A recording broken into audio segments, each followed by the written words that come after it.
You don't really make sense of your life looking backwards. We subscribe to a myth, I think, that life is linear. We do that when we come to write our resume, because you have to put the whole thing together on one side of paper or two. Yeah. So you pick certain things out in bold and italics and put key dates on it. And the whole idea is to convey to people that this was some well-ordered plan that's been unfolding. But of course, really, it's just a relentless process of improvisation and doing the next thing that's of interest. Behind the Brand features the people who are making things happen. Get the insight to grow your biz from experts who've done it. Get behind the brand.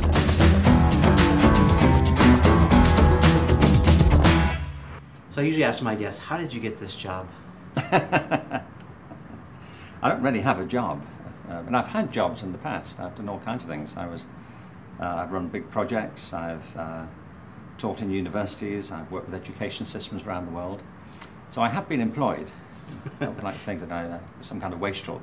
But for the past 7 or 8 years, I've worked independently as a writer, and I guess get asked to advise on projects of various sorts, and I rather enjoy it. I made a decision that I wanted to work independently for a while, and that's what I do.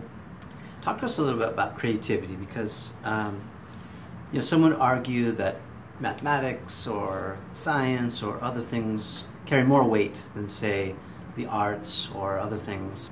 Well, people do say that, but people say a lot of things that are wrong. That's just one of them. That's a great example of the things that people say that are not true.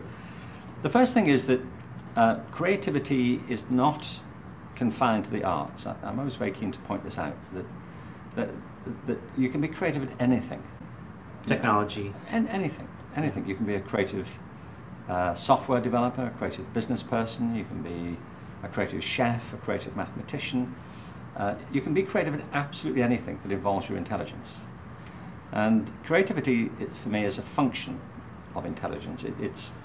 There's a very particular definition that I work with for creativity, which is the process of having original ideas that have value.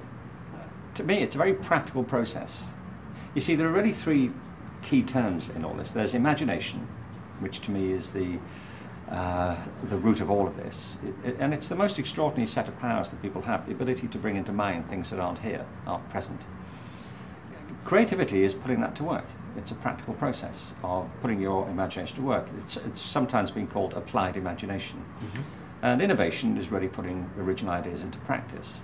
Well, if you look around, anybody looks around, we're surrounded by the fruits of human creativity. We live in buildings, we have urban systems, we have theories, we use languages, we dress in clothes that have been made and designed, we're talking in front of cameras that have been designed and thought through, which are the result of hundreds of years of technological evolution in their various ways. We live in a world that's made from the fruits of human imagination and creativity.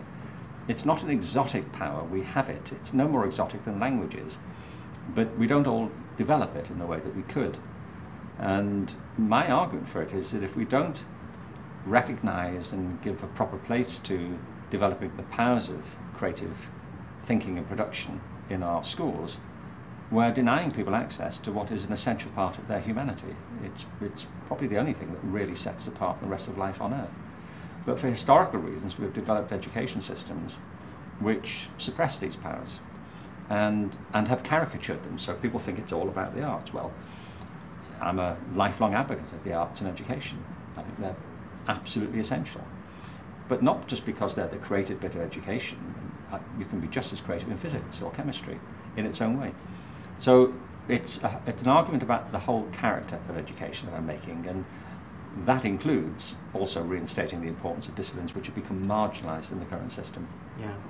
Let's break that down a little bit too. I know the people who are watching this show, they're entrepreneurs, they're innovators, and they're also creative types, but let's talk a little bit about where creativity comes from. In some of your books you've got The Element, Finding Your Element. So where do we look? If I feel like I'm a creative person, but I'm, maybe I've got writer's block, or I've tapped all the resources, I feel like I'm out, where do I go to either recharge that creativity, or if I'm not creative, where do I go to find the creativity that is within me? Well, these are great books, as you say, Brian. They are terrific resources. Well, I find it helpful to recognize two I hesitate to call them categories, but two sorts of creativity. I mean, there's sort of general creativity and personal creativity. What I mean by general creativity is that if you accept the definition that creativity is the process of having original ideas that have value, there are ways in which people can be helped, techniques they can practice, which will enable them to generate more original ideas, to think more productively. Being creative in a general sense is a bit like a DNA strand. You know, there are part of the process is producing new ways of thinking, seeing new possibilities. That's a big part of it. And it's why a lot of business courses run brainstorming sessions, because the whole idea is behind them, and they're not always very successful, I have to say, is that we can help people just generate lots more wacky ideas. Yeah. But real creativity isn't just about coming up with things that are novel or fanciful. It really centers around producing things that have some merit. Solving problems, or... Yeah, or creating new entities in the world which enrich it. I mean, some aspects of creativity are problem solving, that's true. I mean, figuring out how to get the Golden Gate Bridge to stay up and join the two halves of the bay in San Francisco was a major creative problem. And they solved it beautifully. It's hard to know exactly what problem Beethoven's Ninth Symphony has solved. We're just an awful lot better for having it. I mean, it solved a lot of musical issues along the way, but it's not, you wouldn't call a symphony a piece of problem solving, although Sure. there are lots of problems along the way with any piece of work that you do solve. It's a different character of thing. But, so one aspect of being creative is that it's producing new ideas, and there are techniques to help you do that. But another thing that wraps around it constantly is a process of critical judgment.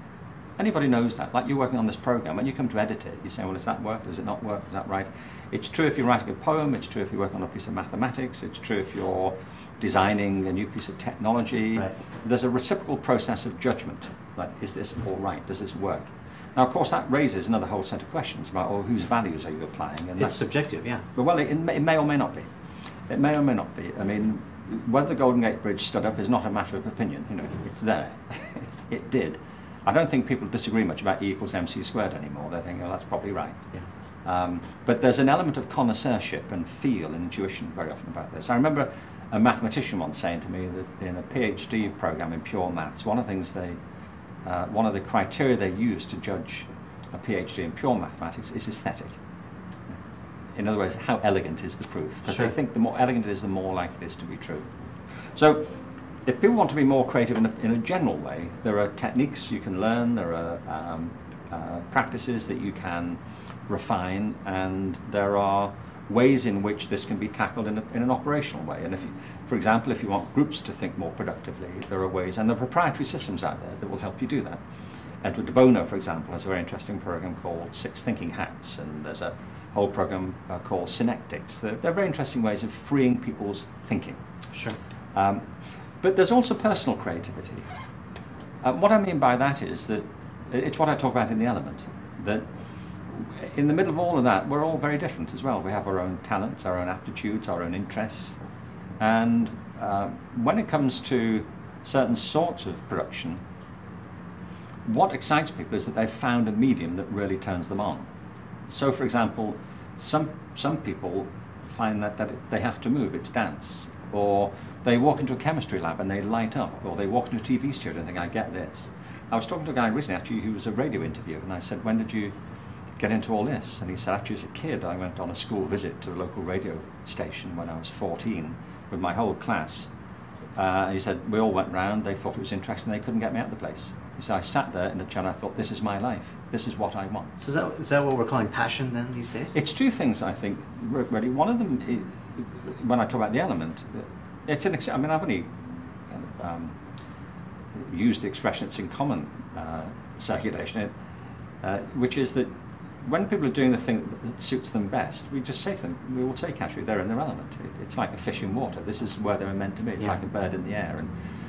And so to me, it's two things. It's finding things you're good at, but not just things you're good at, things you also love. So if you find something that you're good at that you love, well, you know, that's a very sweet spot to be in eventually. Yeah. So that differs for all of us. I mean, and I find this in all the work I've done, almost anything you can think of, any human activity, There will be people who can't wait to get up in the morning to get to it, and people whose hearts sink at the very thought of it. Mm-hmm. Because we're different. You know, there are different things that excite our energy. Yeah.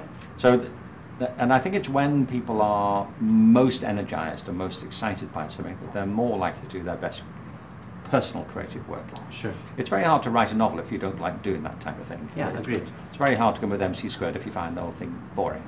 So my advice to people, if they're interested in getting back in touch with their creative capacities, is to recognize there are techniques you can practice to improve your general powers of creative thinking and production, but also take some time to find your element, because I think that really then puts you back in touch with some of your deepest talents.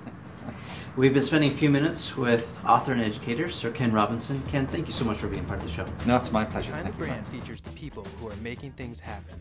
Get the insight to grow your biz from experts who've done it. Get behind the brand.